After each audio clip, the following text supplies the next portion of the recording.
Hello and welcome to the Curriculum Framework video series. In this video we're going to have an overview of the thesis pending period, extensions and thesis submission and Viva.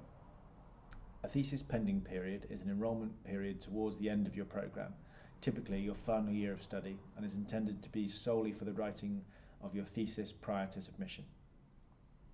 A thesis pending period may be available to you if you have not reached your maximum registration date and the PRP panel decide that you have met all of the framework requirements at your PRP. A thesis pending period is limited to a maximum of 12 months and may be shorter depending on when your maximum registration date is.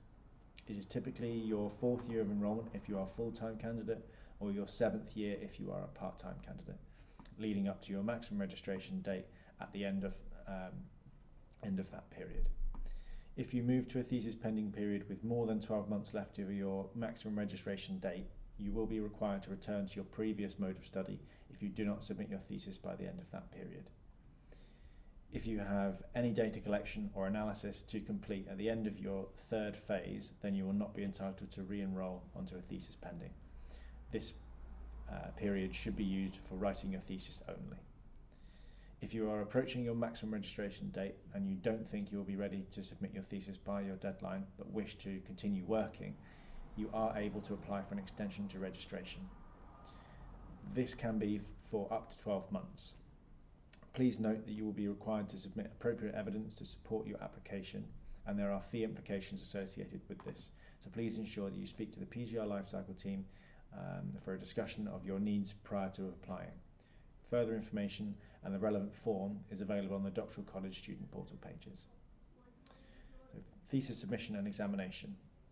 Prior to your submission of your thesis, you will need to ensure that you have all of your documentation ready to submit.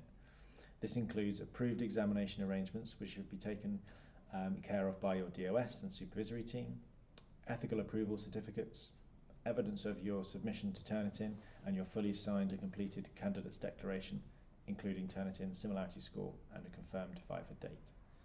Your Viva date will need to be arranged by your DOS and confirmed with your examiners prior to submission.